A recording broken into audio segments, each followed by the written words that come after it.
ट्रस्टिफाइड के milk propaganda तक आप पहुंच ही चुके होंगे, मुझे इस पर पूरा विश्वास है। और जिस कदर दूध को लेकर और स्पेशलाइज्ड मिल्क को लेकर पूरे देश में ये आयाम बन चुका है कि अब जो पैकेट वाला दूध है उसमें कॉलिफॉर्म बैक्टीरिया है, उसमें total plate count safe limit से ऊपर है, और ये तो दूध नहीं है, ये जहर है हमारे लिए।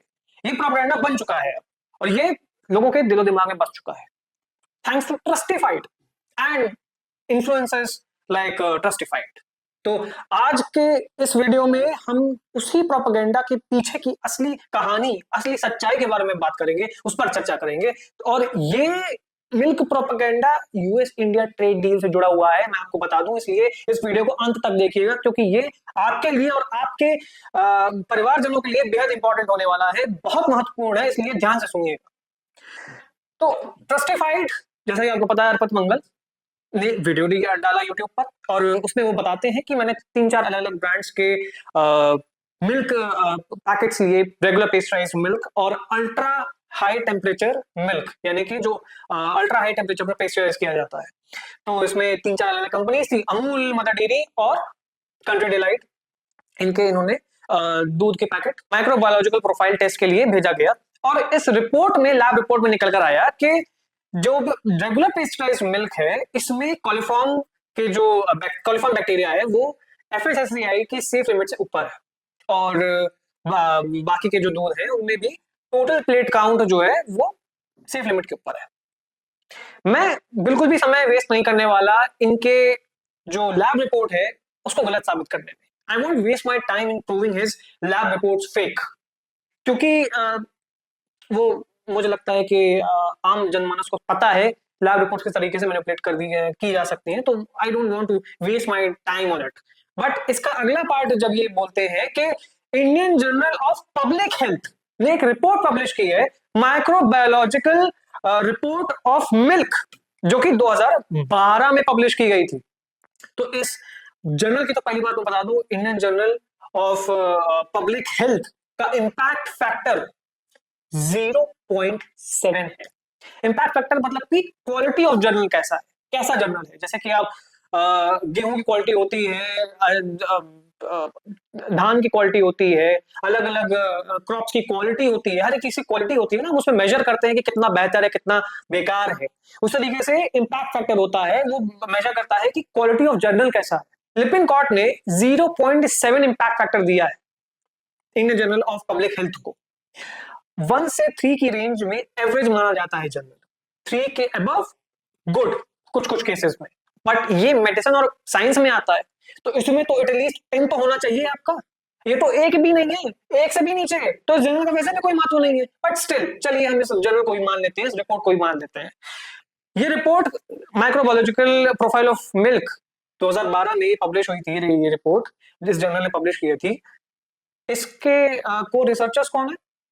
पीबीआईटी और नेस्ले इंडिया। और इत्तेफाक की बात देखिए कि नेस्ले इंडिया भारत में टोन्ड मिल्क और स्लिम स्किम्ड मिल्क भी बेचता है टेट्रा पैक में।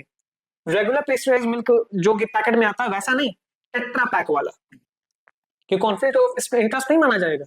जिस रिपोर्ट को ये साइट कर रहा है ट्रस्टिफाइड अर्पित मंगल, उस रिपोर्ट में तो कॉन्फ्लिक्ट ऑफ इंटरेस्ट है, और बाकी जितने जर्नल्स हैं उनकी तो कोई वैल्यू भी नहीं है, वैसे भी इंपैक्ट फैक्टर ही नहीं है उनका। तो जो रिपोर्ट साइट की है उसका कोई मतलब ही नहीं बनता, ठीक है।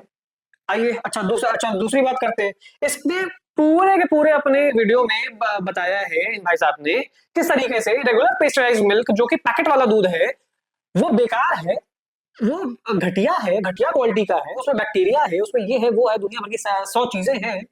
और जो अल्ट्रा हाई टेम्परेचर पर पेस्चराइज किया गया है जो टेट्रा पैक्स में आता है वो कितना बेहतर मिल्क है, उसमें सारे बैक्टीरिया मर जाते हैं, माइक्रो ऑर्गेनिजम्स, स्पोर्स, सब कुछ खत्म हो जाता है, and that is the best milk. पहली बात तो जो टेट्रा पैक में जो दूध आता है उसकी एक्सपायरी डेट होती है 180 दिन, 180 डेज, उसकी शेल्फ लाइफ ज्यादा होती है। क्यों? क्योंकि वो अल्ट्रा हाई टेम्परेचर पर जब उसको पेस्चराइज किया जाता है तो उसके विटामिन मर जाते हैं, न्यूट्रिशनल वैल्यू जो होती है वो कम हो जाती है, जो कि रेगुलर पेस्चराइज मिल्क में इतनी कम नहीं होती। और सबसे बड़ी बात, ये इस टाइम पर क्यों लाया गया है? अब मैं आपको लेकर चलता हूं उस इंडिया यूएस ट्रेड डील के बारे में। आपको पता होगा पशुपालकों का जो सेक्टर है, डेयरी सेक्टर है, इसको प्रोटेक्ट करने का वादा किया था प्रधानमंत्री नरेंद्र मोदी जी ने, और वो प्रोटेक्टेड है इस ट्रेड डील में। तो अब जाहिर सी बात है कि यूएस जो है वो पैकेट वाला दूध नहीं बेच सकता भारत। 18 घंटे की तो मिनिमम फ्लाइट होती है, तो यूएस से तो आप नहीं आ सकते ऐसे। यूएस से तो आप रेगुलर वाला जो दूध है जिसकी 2 दिन की एक्सपायरी होती है वो तो आप नहीं बेच पाएंगे। तो आप कौन से सेगमेंट में कम्पीट कर सकते हैं यूएस के जो डेयरी ब्रांड्स है? Obviously tetra PACS. I think you got the answer.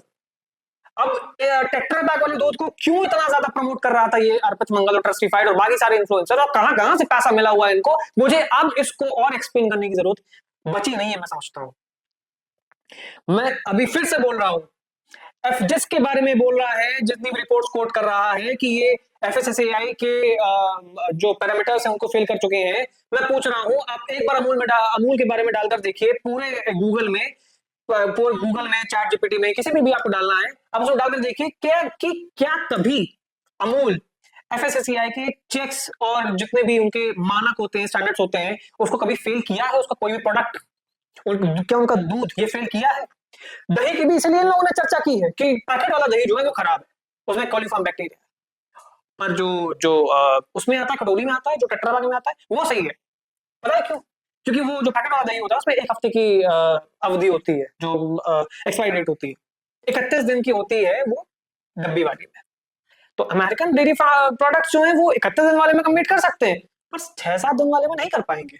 Shelf life बहुत कम है, पेरिशेबिलिटी बहुत हाई है, और इसी तरीके से पेरिशेबिलिटी उस दूध की भी बहुत हाई है जो हमारे देश में बिकता है, जो पैकेट में बिकता है, पर उसकी पेरिशेबिलिटी बहुत कम है। 6 महीने की है भाई, 6 से 9 महीने उसको चलाया जा सकता है, जो अल्ट्रा हाई टेम्परेचर पर हीट किया जाता है, पेस्चराइज किया जाता है। भारत की जो डेयरी इंडस्ट्री है वो 250 बिलियन डॉलर की है भाई साहब, उसको डेयरी फार्म्स ऑब्वियसली टारगेट करेंगे, उसमें अपने प्रेजेंस लाने की कोशिश करेंगे। और जब भारत से इतना विरोध होगा कि भाई भारत के लोग जब बोलेंगे कि हमें रेगुलर पेस्चराइज्ड मिल्क नहीं चाहिए, पैकेट वाला, इसमें तो कॉलीफॉर्म बैक्टीरिया नहीं है, दुनिया भर का है, जो ये लोग दुष्प्रचार कर रहे हैं, प्रोपेगेंडा फैला रहे हैं, हमें सिर्फ टेट्रा पैकेट वाला मिल्क चाहिए, टेट्रा पैक वाला।